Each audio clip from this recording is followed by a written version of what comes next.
Mis amados hermanos, amigos, muy buenos días. Qué bueno verlos. El Señor en su gracia me ha concedido el inmerecido privilegio de ser el portador de su palabra en el día de hoy. Estoy delante de Él con mucho temor y temblor. Vamos a orar. Padre, eterno, soberano Dios Todopoderoso, te damos gracias, Señor, porque hoy nos has permitido como iglesia, congregación, reunirnos en tu nombre, Señor, con el único propósito, Padre amado, de glorificarte a ti. Gracias, Señor, por tu palabra leída, Señor, por tu palabra cantada, y porque hoy nos permite, Señor, escucharte a través de tu palabra predicada. Clamo a ti, Señor, la asistencia de tu precioso y santo Espíritu, para que lo que se diga en esta mañana, Señor, sea guiado por Él, Padre. Si hay alguna cosa, Señor, que no sea conforme a tu palabra, no permita, Señor, que sea tenido en cuenta. Acudo, Señor, a tu amor, gracia y misericordia, a la guía de tu precioso y santo Espíritu, Señor, para que me guíe, Señor, para que si es necesario en esta mañana abras corazones, Padre, pero también para mis hermanos, Señor, sean conformados a través de tu verdad y de tu evangelio a la imagen de tu precioso Hijo Cristo Jesús. Gracias, Señor, por ese tiempo, y en Cristo Jesús, Señor, te entregamos. Amén y amén. Por favor, me acompañan en los Romanos 9, versículos del 1 al 3. Romanos 9, versículos del 1 al 3.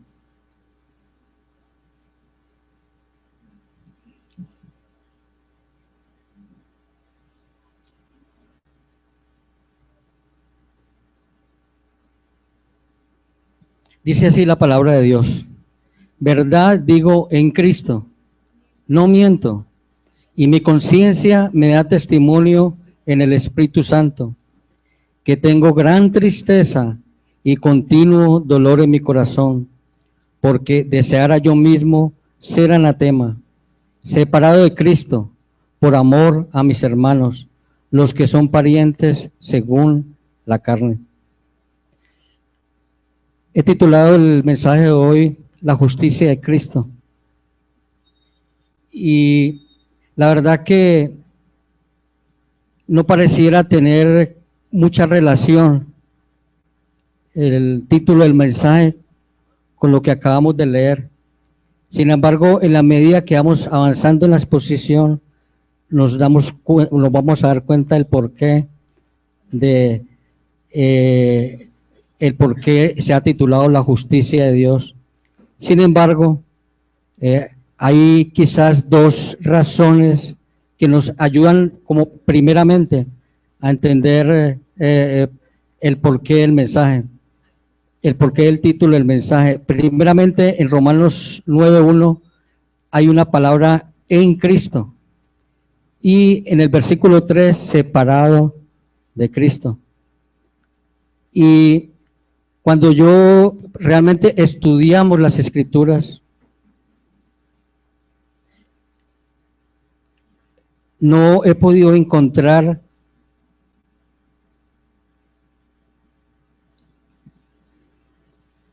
ninguna realidad espiritual aparte de estos dos términos.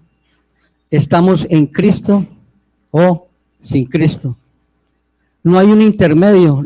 No quisiera que hubiese como un limbo espiritual, pero no lo hay. A la luz de las Escrituras, esa es la condición espiritual del hombre: estar en Cristo o sin Cristo. No hay otra opción, no la hay a la luz de las Escrituras. Este es un mensaje que, este pasaje es particularmente me ha llamado la atención, y lo primero que encuentro es una declaración emotiva, profunda, muy fuerte, y realmente sorpresiva viniendo del corazón del apóstol Pablo. Si evaluáramos esta declaración sin tener en cuenta el contexto histórico bíblico y el contexto mismo de la carta, concluiríamos con mucha ligereza que esos sentimientos de tristeza y de profundo dolor en el corazón de Pablo lo han llevado a un deseo, podríamos llamarlo insensato, delirante e incoherente por la tragedia personal que ello implica. ¿Y cuál es la tragedia? El deseo de ser anatema por amor a sus hermanos, parientes, según la carne. Y para poder dimensionar la gravedad de este deseo, es necesario recordar el significado del término y cuáles son sus consecuencias. Anatema quiere decir maldito. Suena mejor anatema, ¿verdad? Pero es exactamente igual. Y Pablo también lo aclara, separado de Cristo, separado de Cristo. Porque deseara yo mismo ser anatema, separado de Cristo. El significado, tal como lo hemos dicho, es muy fuerte, pero también tiene consecuencias trágicas. ¿Y sabe qué es lo que más sorprende en las Escrituras? Es que esa es la real condición de todo aquel que es nacido de hombre y mujer. Anatema. A raíz del pecado de Adán, que afectó radicalmente a todos sus descendientes. Esa es la real condición de todo ser humano. Yo traté de buscar un ejemplo para ilustrar el significado de lo que significa ser anatema. Y no pude. La verdad no pude. Porque por mucho que yo tratara de ilustrar la tragedia, el significado, cuando voy a las Escrituras siempre me voy a quedar corto. ¿Qué dicen las Escrituras acerca del carácter del anatema? ¿Qué es lo que dicen? Concebido en pecado, con corazón perverso y engañoso más que todas las cosas, cuya maldad se manifiesta aún en las intenciones de nuestro corazón, injusto, sin entendimiento de Dios, incapaz de buscar a Dios, inútil para justificarse a sí mismo, sin temor de Dios, muertos en delitos y pecados, que sigue la corriente de este mundo y se conforma al príncipe de la potestad del aire, aborrecedor de Dios, hijo de desobediencia, hijo de ira, pecador, extraños y enemigos de Dios, incapaz de hacer buenas obras. No puede hacer el bien, no puede entender el bien y no puede desear el bien. Trágico, ¿verdad? Es por esa razón que el Señor, a la luz de las Escrituras, expresa que por cuanto todos pecamos, estamos destituidos de la gloria de Dios. Estamos bajo la ira de Dios y bajo condenación. Maldito es todo aquel que confía en el hombre, aún en sí mismo. Dice la palabra, maldito es el que predica un evangelio diferente. Y no hay peor situación que estar separado, muerto para Dios como consecuencia de la maldición del pecado. ¿Y qué significa estar separado de Cristo sino ser excluido de toda esperanza de salvación? Porque deseara yo mismo ser anatema, dice el apóstol, separado de Cristo por amor a mis hermanos, los que son parientes según la carne. Supongo que todos aquí tenemos familia, ¿verdad? Familia que en verdad amamos, ¿o me equivoco? Y aquí surgen una serie de preguntas.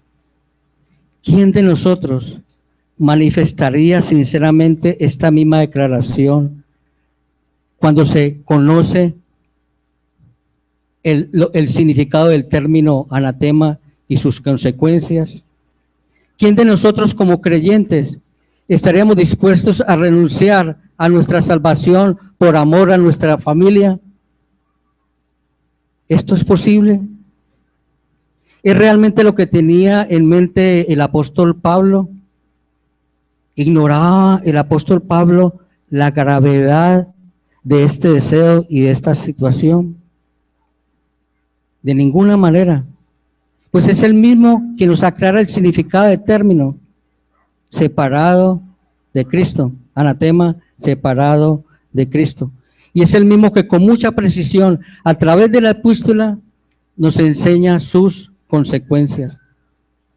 Para una mayor comprensión de lo que Pablo expresa en este pasaje inspirado por el Santo Espíritu de Dios, vamos a ver algunas consideraciones a la luz de las Escrituras. La carta de los Romanos, primera de ellas, fue escrita en el año 56 después de Cristo. Pablo tenía 26 años en el ministerio. Quien escribía la carta de los Romanos no era un neófito, Había fundado iglesias, se había tenido un recorrido maduro en la fe. Y al principio de la carta, cuando él la escribe, él manifiesta que no había estado en Roma y que deseaba ir a predicar el evangelio, pero había sido estorbado. Otro punto a considerar: la evidencia histórica bíblica enseña que la situación de la iglesia en Roma hacía necesario tratar el tema del evangelio. Y parece que los primeros creyentes en Cristo en Roma eran en su mayor parte judíos, pero hubo un edicto de expulsión por parte del emperador Claudio en la época, en el año 49, es decir, 7 años antes de que el apóstol escribiera la carta de los romanos, que obligó a los judíos a salir de Roma. Esto sugiere como resultado que la iglesia en Roma era mayor parte de gentiles, ¿verdad? Es más, este suceso y este evento está registrado en las Escrituras, en el libro de los Hechos. No lo busquen, lo voy a leer. Hechos 18, del 1 al 2.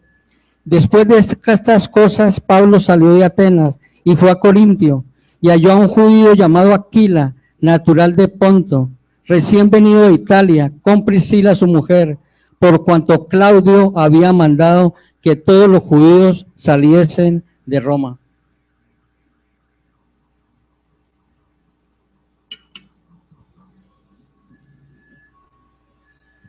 Otra de las consideraciones, al inicio de la carta, Pablo anuncia cuál es el tema que va a desarrollar. Lo podemos encontrar en Romanos 1, 16 y 17, muy conocidos por todos, ¿verdad? Porque no me avergüenzo del evangelio, porque es poder de Dios para salvación a todo aquel que cree, al judío primeramente y también al griego, porque en el evangelio la justicia de Dios se revela por fe y para fe, como está escrito, mas el justo por la fe vivirá. Aquí marca Pablo, ¿sí?, el propósito de la carta, la revelación de la justicia que es de Dios solo por la fe. Y a través de toda la carta expone que el justo por la fe, solo por la fe, vivirá. ¿Y cuál es la justicia de Dios que Pablo está revelando? Lo podemos ver en Romanos 4:25, que dice así: el cual fue entregado por nuestras transgresiones y resucitado para nuestra justificación. El evangelio, mis amados hermanos, la persona de Cristo. Otra de las consideraciones para tener en cuenta: Pablo se empeña a través de la epístola en corregir algunas malas interpretaciones de los judíos acerca del evangelio. Pablo enseña que los paganos y los judíos, ambos, están sujetos a la ira de Dios. Y así lo manifiesta en Romanos 1, 18, porque la ira de Dios se revela desde el cielo con toda impiedad e injusticia de los hombres que detienen con injusticia la verdad. Y sigue desarrollando esa condición espiritual tanto de judíos como gentiles en la carta. En el capítulo 2, a partir del versículo 17, Pablo también afirma que la circuncisión y el conocimiento de la ley no exime a nadie del juicio de Dios. De hecho, gloriarse en estas cosas mientras se violenta la ley, eso es abominación y blasfemia contra el nombre de nuestro amado Dios. Pablo aclara en esta segunda capítulo de los Romanos que lo que cuenta no es lo exterior, sino lo interior. Nos enseña que la observancia de la ley y la circuncisión no reemplazan la fe como base de salvación. Aclara que si realmente ha sido revelada la justicia de Dios aparte de la ley y esta justicia se recibe por medio de la fe, eso lo cambia todo. ¿Qué es lo que cambia? La observancia de la ley por parte de los judíos y la imposición de esa observancia como carga en los gentiles. Llegamos a Romanos 3 y en los versículos 10 al 18, Pablo continúa enseñando acerca de las razones por las cuales el hombre natural, tanto judíos como gentiles, están bajo la ira de Dios. No hay justo ni aun uno, no hay quien entienda, no hay quien busque a Dios, todos se desviaron. No hay quien haga lo bueno, no hay ni siquiera uno. No hay temor de Dios delante de sus ojos. Y llegamos a Romanos 3, 23 al 27, en donde los teólogos consideran como este pasaje como el Everest de las Escrituras con respecto al Evangelio. Y en 3:23, el apóstol, inspirado por el Santo Espíritu, dicta sentencia: por cuantos todos pecaron, están que destituidos de la gloria de Dios. La paga del pecado es muerte. La justicia de Dios dice que nosotros merecemos la muerte física, espiritual y muerte eterna. Pero sorpresivamente en el versículo 24 dice la palabra, siendo justificados gratuitamente por su gracia, mediante la redención que es en Cristo Jesús. Y en el 25, a quien Dios puso como propiciación por medio de la fe su sangre, para manifestar su justicia. Mis amados hermanos, aquí esta es la más grande contradicción que podemos encontrar en las Escrituras. Ese es el gran dilema. Se presenta un gran dilema en las Escrituras. Si Dios es justo, Él no puede perdonar al pecador. Él tiene que satisfacer su justicia. Y si Dios perdona al pecador, se haría injusto. Y no solo injusto, sino que se haría abominación conforme Él lo ha manifestado en su palabra. Hay cosas que Dios no puede hacer. Dios no puede pecar, ni puede perdonarnos. Ese es el gran dilema de las Escrituras. Nuestros pecados jamás van a quedar impunes. Jamás. Alguien tenía que pagar. Esa es la razón, mis amados hermanos, por la cual tenemos un evangelio. Esa es la razón por la cual vino Cristo. Esa es la razón. Alguien tenía que pagar la propiciación, el sacrificio colocado por Dios, el justo por los injustos. ¿Para qué? Para llevarnos a Dios. Vivió la vida que nosotros debíamos de vivir y experimentó la muerte que nosotros debemos de experimentar. En Cristo Dios satisface su justicia y es la manera como Él puede perdonarnos y es la manera como Él quita la ira sobre el pecador. Qué maravilloso. Mis amados hermanos, estamos hablando de la justicia de Dios, no de nuestras justicias. Él lo hizo todo. Es su justicia. Es su obra en Cristo Jesús, no nuestras obras. Y en el versículo 27 señala que no hay lugar para la jactancia, ni en la ley, ni en el estatus del individuo delante de Dios. Él lo hace todo. ¿De qué jactarse? De ser creyentes. Él lo hizo todo. Esto es increíble, mis amados hermanos. El hombre es justificado por la fe sin las obras de la ley. Y en el capítulo 4 de Romanos, Pablo presenta a modo de ejemplo la experiencia de Abraham y deja bien en claro que la salvación siempre ha estado basada en la fe y no en las obras de la ley. Pablo insiste que la justificación del hombre por fe no es nueva, es lo que Dios ha estado haciendo siempre, y el caso clásico de Abraham lo confirma. Todas estas correcciones del Evangelio que hace el apóstol Pablo, sin duda alguna genera conflicto en el pueblo de Israel. Aún en el judío convertido, genera mucho conflicto. Entender la salvación por gracia, por medio de la fe y no por obras. Y es una verdad resistida a través de la historia, aún en nuestros tiempos. Dificultad que únicamente se resuelve no solo con un entendimiento intelectual del Evangelio, sino por la revelación de Dios de este mismo Evangelio. Como decía el pastor Martin Jones, lo leí ayer y me causó también impacto, que gracias a Dios por ello. Gracias a Dios que no somos salvos a través de nuestro intelecto, sino por revelación. Porque si fuera por nuestro intelecto, mis amados hermanos, tengan la absoluta certeza de que muchos de nosotros, incluyéndome, no podríamos ser salvos, porque yo no soy tan inteligente como muchos. Es por revelación, mis amados hermanos.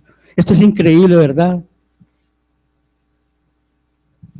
Simultáneamente generaba gran conflicto el hecho de que Pablo colocara al pueblo judío en la misma condición espiritual de los gentiles.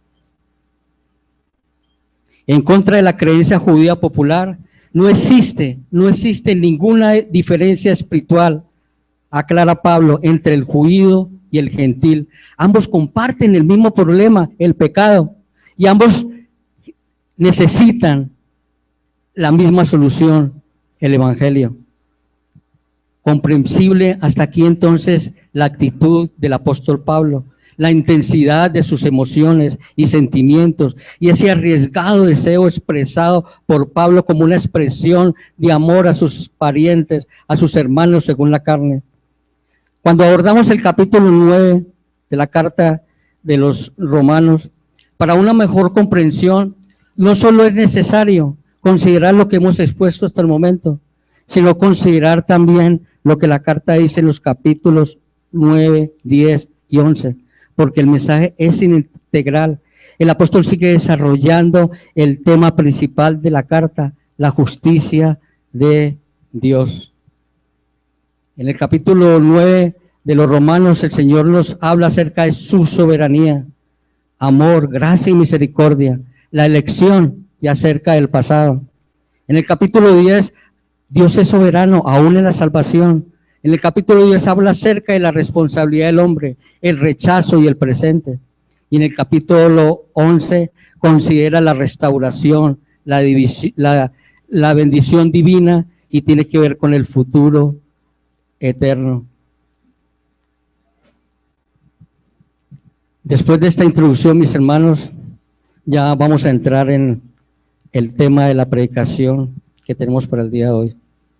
Vayamos nuevamente a Romanos 9, del 1 al 3.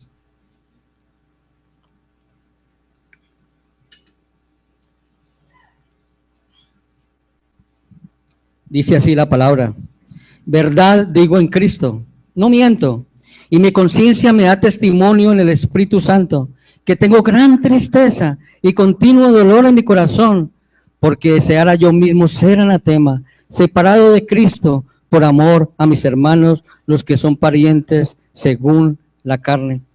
Lo que podemos ver en el primer versículo, que Pablo da 5 apelaciones que procuran expresar lo verídico de su declaración. ¿Cuáles son esas declaraciones? Primero, digo la verdad en Cristo, no miento, mi conciencia da testimonio conmigo, y quinto, ese testimonio es en el Espíritu Santo.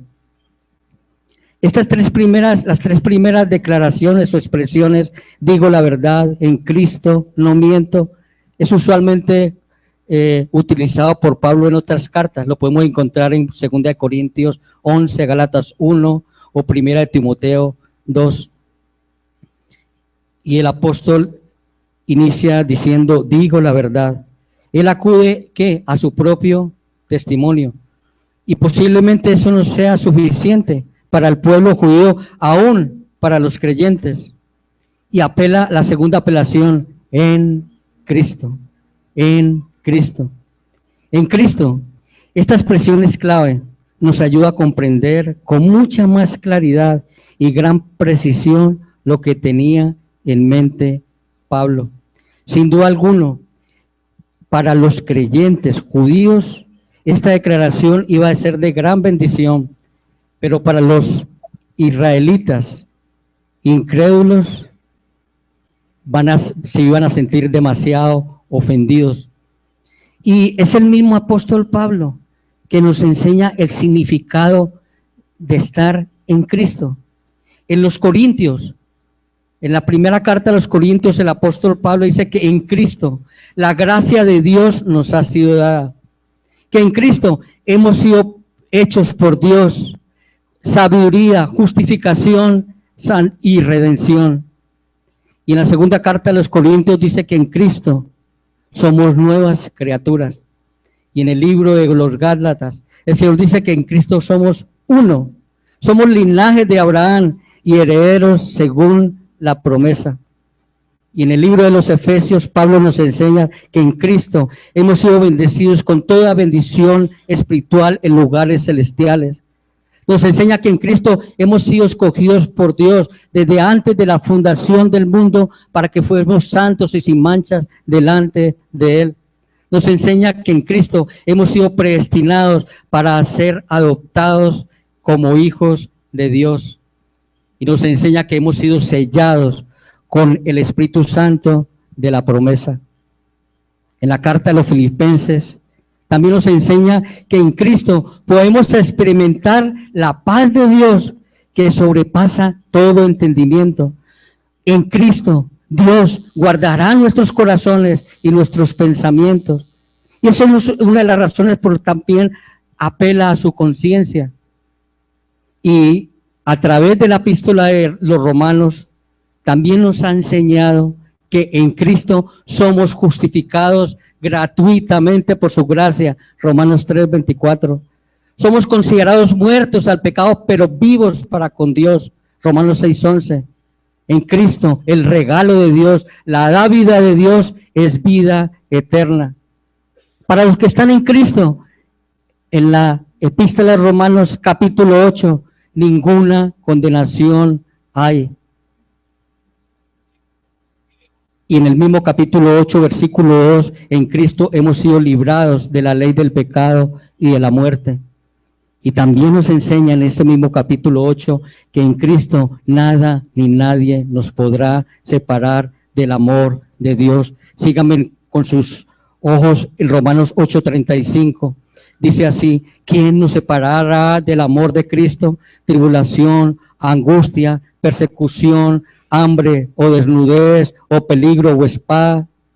En el 37, antes en todas estas cosas somos más que vencedores por medio de aquel que nos amó, por lo cual estoy seguro, dice el apóstol, que ni la muerte, ni la vida, ni ángeles, ni principados, ni potestades, ni lo presente, ni lo porvenir, ni lo alto, ni lo profundo, ni ninguna otra cosa creada nos podrá separar del amor de Dios que es en Cristo Jesús, Señor nuestro. Pablo tenía la absoluta seguridad como creyente que nada ni nadie, ni aun su propio deseo, lo podría separar del amor de Dios. Y hasta aquí, mis amados hermanos, hemos podido contrastar las dos situaciones de estar en Cristo y estar sin Cristo, a la luz de las Escrituras. Estar sin Cristo y en Cristo. ¿Qué más sigue diciendo en el texto original? Verdad digo en Cristo, no miento. Es la otra apelación, no miento. Apela nuevamente a su testimonio. Y lo que quiere expresar aquí es que lo hace sin hipocresía y libremente. ¿Cuál es la otra apelación? Mi conciencia me da testimonio. Él comparte consigo mismo el conocimiento de lo que afirma es verdad. Pablo sabe que el testimonio de una buena conciencia, cuando está ligada a la mente de Cristo, cuando está siendo renovada por la palabra de Dios, es por pura gracia.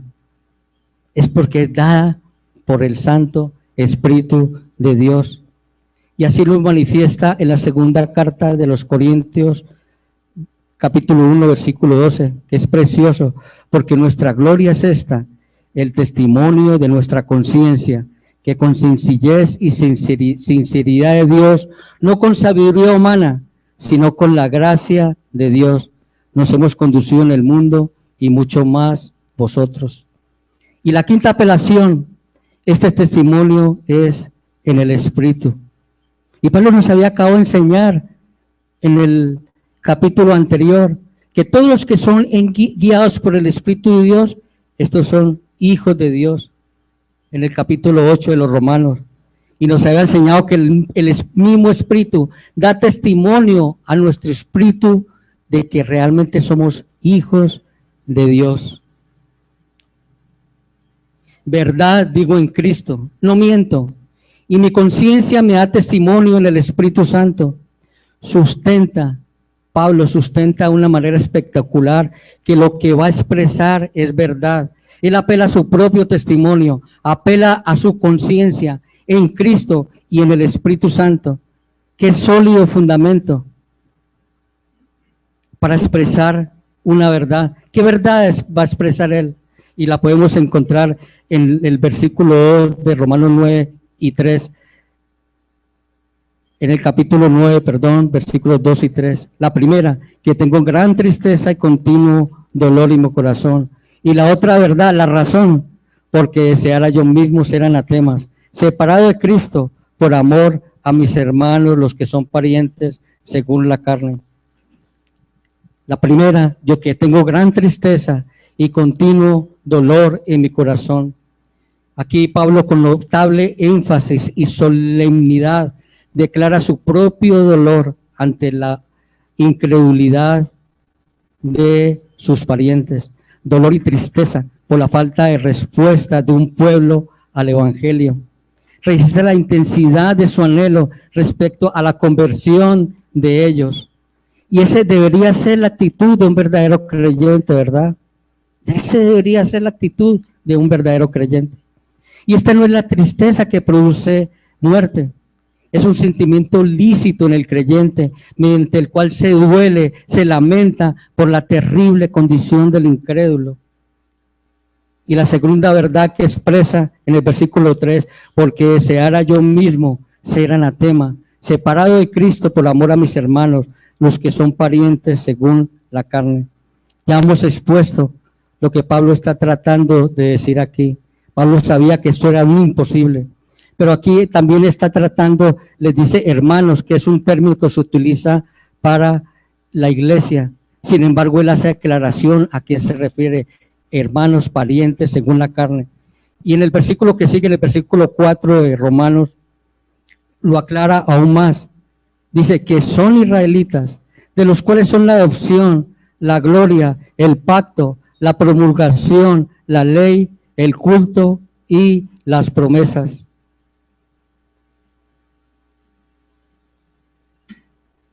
Qué tremendo privilegio, ¿verdad? Con que gozaba el pueblo de Dios. Este reconocimiento que hace Pablo pareciera una adulación después de su conmovedor mensaje, ¿verdad?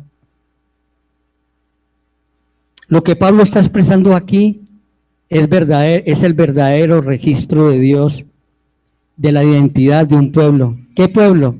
El pueblo descendiente de Abraham, de Isaac y de Jacob. Esta identidad y este privilegio divino no era desconocido para los israelitas, porque ellos habían sido enseñados de niños acerca de estas promesas del Señor. Y en este punto, aquí podemos entender con mucho más claridad el conflicto de los israelitas respecto al hecho de que Pablo los estaba colocando en la misma situación espiritual que los incrédulos. Es más, ellos consideraban a los incrédulos como perros, algo despectivos, desechables. Aquí podemos intuir que por la sinceridad expresada por Pablo, por ese dramático y genuino deseo, por ese registro de estos beneficios divinos, uno podría sugerir que Pablo tenía el propósito de suavizar el mensaje, ese mensaje que había expresado a través de toda la carta. ¿Qué mensaje? Que los judíos y los gentiles se hallan en el mismo conflicto en lo que respecta al pecado, a la ira de Dios y al juicio, y que hay un solo plan de reconciliación con Dios, la salvación por medio de la fe. Uno podría pensar que Pablo seguidamente iba a proclamar: Dios te ama y tiene un propósito para tu vida. Recibe a Cristo en tu corazón, haz una decisión de fe. No, mis amados hermanos, Pablo no suaviza el mensaje, sino lo continúa fortaleciendo, afirmando y aclarando. Y ahí lo vemos en el mensaje, en el Romanos 9:5, que dice: de quienes son los patriarcas y de los cuales, según la carne, vino Cristo, el cual es Dios sobre todas las cosas, bendito por los siglos. Amén. Era un mensaje ofensivo para la mayor parte de los israelitas, porque ellos no desconocían al Mesías, pero es un mensaje lleno de esperanza para aquellos israelitas que habían sido convertidos. Y Pablo insiste en lo que ha estado exponiendo a través de la epístola, que Jesús, hecho carne, es el Mesías prometido, que el Evangelio es la confirmación de lo que Dios ha prometido. Pero sus parientes no lo han reconocido. Y surge una pregunta: ¿cómo pueden los israelitas, quienes poseen estas bendiciones de Dios, estar espiritualmente perdidos? ¿Ha olvidado Dios las promesas de Israel? A Israel. Y Pablo dedica el resto del capítulo a mostrar, tomando como base las escrituras. ¿Qué escrituras? El Antiguo Testamento. Que la salvación no se obtiene por el hecho de ser descendiente físico de Abraham, sino que se recibe por la gracia soberana de Dios. En el capítulo 6 de Romanos 9 se continúa diciendo la palabra: no que la palabra de Dios haya fallado, porque no todos los que descienden de Israel son israelitas. Pablo, ¿estás loco? ¿Cómo así? Que todos los que no descienden de Israel son israelitas. ¿Qué está tratando de decir Pablo aquí? En el versículo 9 dice: ni por ser descendientes de Abraham son todos hijos, sino en Isaac te será llamada descendencia. Recordemos que Abraham tiene dos hijos, Ismael e Isaac. Pero los verdaderos hijos de Dios era de acuerdo al decreto eterno de Dios, los descendientes de Isaac. Y sigue diciendo en el versículo 8, esto es, no los que son hijos según la carne son los hijos de Dios. Esto aclara lo que venía diciendo en el versículo 6. No todos los que descienden de Israel son israelitas. No los que son hijos según la carne son los hijos de Dios. Sino ¿quiénes? Sino los que son hijos según la promesa son contadas como descendientes. Y sigue aclarando las escrituras en la medida que vamos avanzando en este capítulo. No todos los hijos de Isaac iban a ser contados como descendientes, porque el Señor nos hizo una declaración muy fuerte. A Jacob amé, mas a Esaú aborrecí. Jacob en Cristo y Esaú sin Cristo.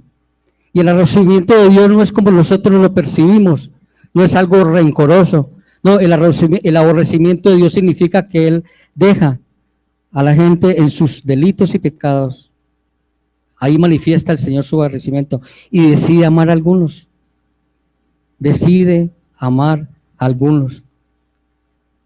Y el Señor explica, no habían aún nacido, ni habían hecho aún ni bien ni mal, para que el propósito de Dios conforme a la elección permaneciese, no por obras, sino por el que llama.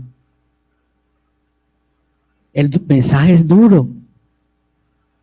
Si ese Dios el que escoge decide amar, y Pablo, inspirado por el Santo Espíritu de Dios, sabe lo que puede estar ocurriendo en nuestras mentes y se pregunta, ¿qué pues diremos? ¿Hay injusticia de Dios?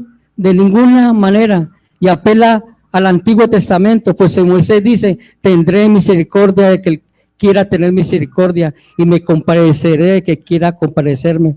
Así que no depende del que quiere, ni del que corra, sino de quién, de Dios, quien tiene misericordia. ¡Wow!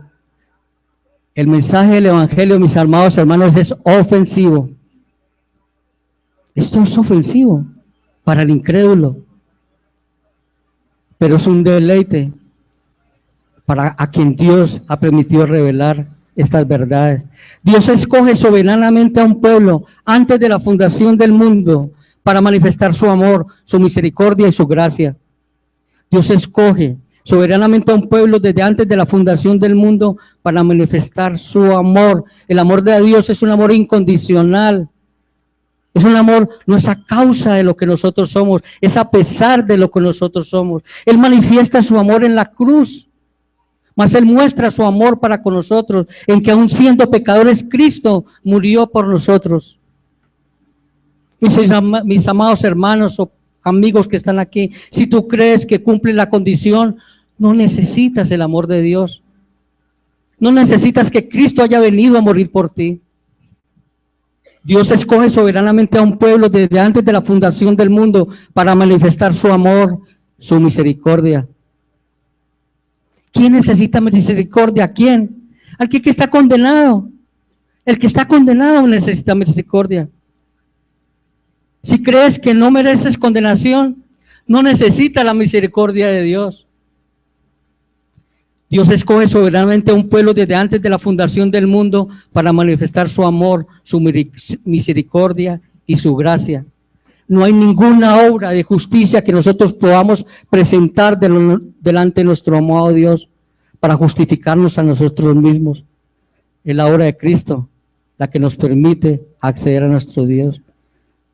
Si crees que con tus obras, con tu carácter, puedes justificar delante de Dios, no necesitas el regalo de la gracia de Dios.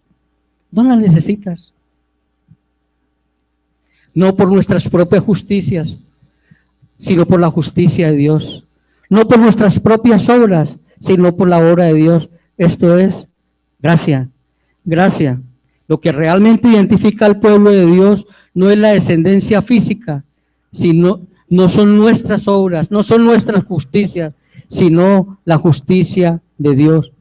Es una descendencia, es increíblemente espiritual.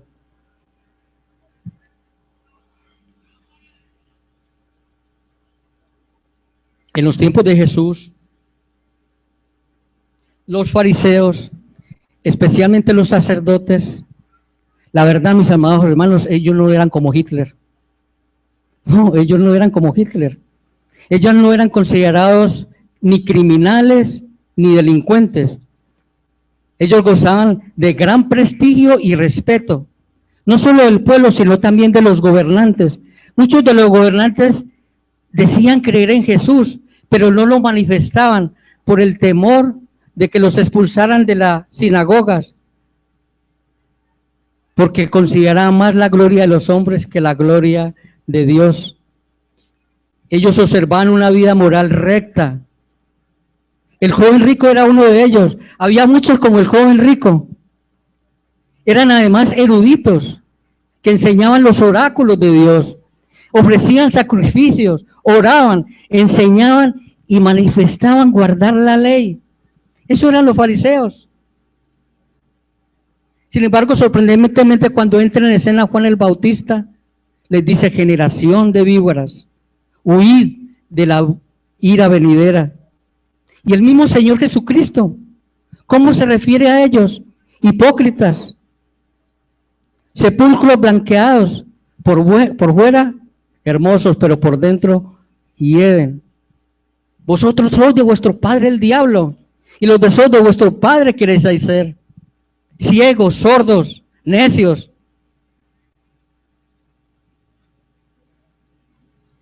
El evangelio es ofensivo, mis amados. Ofende.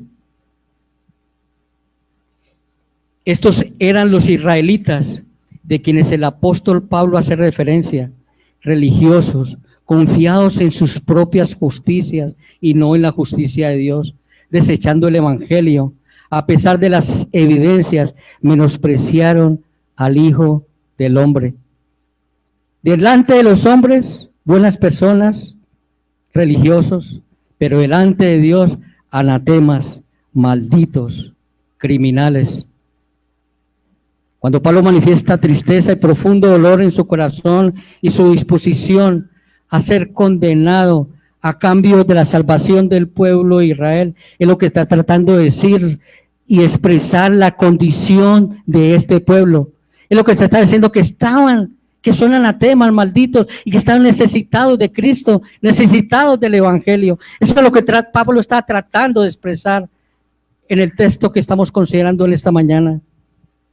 Esa actitud de los religiosos israelitas ha sido evidente a través de la historia. El hombre se resiste a creer que la única manera de reconciliarse con Dios es por gracia, mediante la redención que es en Cristo Jesús, a quien nos puso como propiciación por medio de la fe en su sangre para manifestar su justicia. Y es a través de esa justicia que Dios puede perdonarnos y quitar la ira de Dios contra el pecador, para manifestar su justicia, no la nuestra.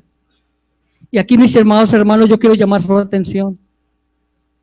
Aún como creyentes, me incluyo, en ocasiones mostramos alguna incomprensión con respecto al evangelio, como el único mensaje dado a los hombres, a través del cual se pueda reconciliar con Dios. Dentro de nuestros amigos, dentro de nuestras familias, parientes, quizás vamos a encontrar personas honestas, amables, generosas, dadivosas, moralmente rectas, responsables, que aman profundamente a sus hijos, que aman profundamente a su familia, que aman profundamente a sus hermanos. Y adicionalmente algunos ni toman, ni beben, ni trasnochan. Conocemos personas así, pero se declaran ateos. Adicionalmente, conocemos a algunos que son religiosos, con todas estas características, pero que son religiosos.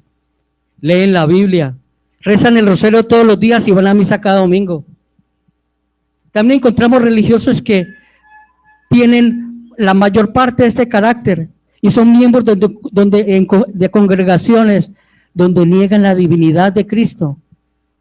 También conocemos personas que tienen todo este carácter y asisten a congregaciones donde diluyen el evangelio y presentan el mensaje de la prosperidad. También conocemos personas que tienen todo este carácter, que asisten a congregaciones donde el evangelio que se predica es las 5 leyes espirituales. Dios te ama y tiene un propósito para tu vida, y donde te animan a tomar una decisión de recibir a Cristo. Posiblemente les hayas compartido el evangelio y lo menosprecian, confían en su propia justicia, pero también podemos encontrar dentro de estos amigos, de estos familiares, de nuestros hijos, aquellos que tengan una actitud totalmente contraria, antisociales, ladrones, criminales, malhechores y todo aquello adverso que no queremos ver en nuestros hijos y en nuestra familia. Y la verdad, mis amados hermanos, es que entre más cercanas sean esas personas a nosotros con este último carácter, son las que más producen tristeza y dolor en nuestro corazón, y son por las cuales más clamamos y rodamos y doblamos rodilla ante nuestro Dios por ellos. Pero mis amados hermanos, aquí lo que necesitamos entender y comprender que tanto los unos como los otros están necesitados de Cristo y del Evangelio. Tanto los unos como los otros. Mire, todos deseamos tener parientes, hijos y amigos como el joven rico. Es de verdad. Y lo digo por mí mismo. Económicamente estable, hasta con buena salud, moralmente recto. Pero difícilmente queremos tener a alguien cercano como el malhechor de la cruz, que le dice al Señor: Señor, acuérdate de mí cuando estés en el paraíso. Puedes ver el carácter del Evangelio y la manera como lo estamos percibiendo. Mis amados, Hitler y el joven rico, y muchos como el joven rico, están en el mismo lugar por una eternidad.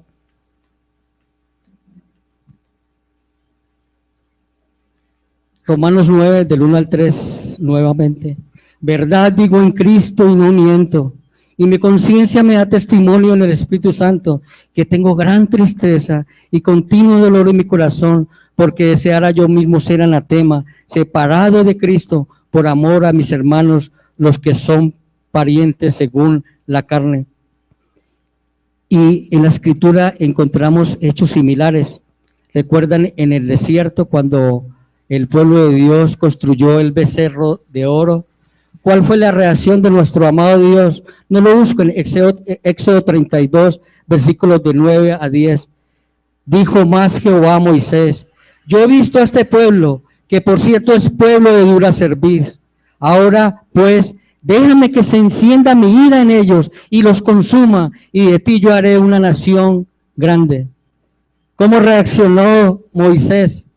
Versículo 31 al 32. Entonces volvió Moisés a Jehová y dijo: te ruego, pues este pueblo ha cometido un gran pecado, porque se hicieron dioses de oro, que perdones ahora su pecado, y si no, ráeme ahora de tu libro que has escrito. Pero hay otro ejemplo mucho más trágico, y lo podemos encontrar en Gálatas 3:13. ¿Y cómo somos los beneficiados? En el versículo 14. Dice así la palabra: Cristo nos redimió de la maldición de la ley, hecho por nosotros maldición, porque está escrito: maldito todo aquel que es colgado en un madero. Él se hizo maldición en una cruz, mis amados hermanos. ¿Para qué? Dice el versículo 14. Para que en Cristo Jesús la bendición de Abraham alcanzase a los gentiles, para que nosotros fuésemos hecho bendición. Él se hizo maldición, mis amados hermanos. Pablo ni Moisés podían hacerlo. Él se hizo maldición. Hasta tal punto que en la cruz él apeló al Salmo 22. Dios mío, ¿por qué me has desamparado? Él quiere que nosotros vayamos al Salmo 22. ¿Qué es lo que está tratando de expresar el Señor ahí? Señor, Padre, todos los que de antes de mí clamaron, tú los has escuchado. Pero yo, que soy tu Hijo amado, en quien te complaces, me has desamparado, desechado de los hombres, escupido, maltratado, vejado y clavado en una maldita cruz, haciéndome maldición, todos sus pecados colocados en la cruz. Oprobio, gusano, desechado. Ese es nuestro Dios, mis amados hermanos, hasta el punto que hubo tomado el vinagre y dijo: consumado es, y habiendo inclinado la cabeza entregó su espíritu. Consumado es, tetelestai. Yo ya pagué, es mi justicia, no tus obras, no tu justicia. Yo ya lo hice todo, los fariseos. Y el hombre aún se pregunta, Señor, ¿qué tengo que hacer para heredar el reino de los cielos? El Señor dice, Tetelestai, consumado es, ya pagué por tus pecados pasados, presentes y futuros. Esto es lo increíble del Evangelio. El Evangelio es un mensaje increíble, mis amados hermanos. Un mensaje increíble que se puede intelectualmente entender, pero es imposible de creer. Es imposible de creer, a no ser de un milagro de Dios que obre en nuestro corazón. Y terminamos, mis hermanos, Romanos 9, 30, 32. ¿Qué pues diremos? Que los gentiles no iban tras la justicia, han alcanzado la justicia, es decir, la justicia que es por la fe. Mas Israel, que iba tras una ley de justicia, no la alcanzó. ¿Por qué? Porque iban tras ella no por fe, sino como por las obras de la ley, pues tropezaron en la piedra de tropiezo. Cuando confiamos en nosotros mismos, estamos tropezando en Cristo. Estamos tropezando en Cristo. Y seguidamente, Romanos 10, del 1 a 3. Hermanos, ciertamente el anhelo de mi corazón y mi oración a Dios es por Israel, es para salvación. Esa es nuestra actitud, mis amados hermanos. Nuestra oración para salvación. Porque doy testimonio de que tienen celo de Dios, pero no conforme a ciencia. Podemos tener todo el conocimiento, pero sin Cristo, mis amados hermanos, estamos, y confiando en nuestras propias obras, estamos perdidos. Porque ignorando la justicia de Dios y procurando establecer la suya propia, no se han sujetado a la justicia de Dios. Mis amados hermanos, el tema principal de esta epístola es la justicia de Dios, nuestra propia justicia. Pueden entender por qué hemos encabezado el mensaje de la justicia de Dios.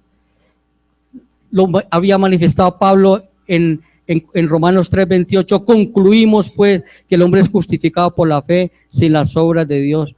Pablo entendía perfectamente que la salvación es una decisión soberana de Dios. Pablo sabía que nada ni nadie lo podría separar del amor de Dios, ni aún su mismo deseo. También sabía que la condición espiritual, aún sin su misma condición, la condición de sus hermanos, no dependían del que quiere ni el que corre, sino de Dios, quien tiene misericordia.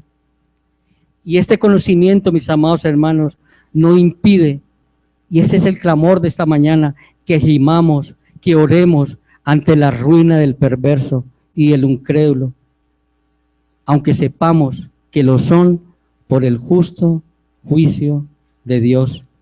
Sin el Evangelio, toda justicia del hombre está bajo la condenación de Dios.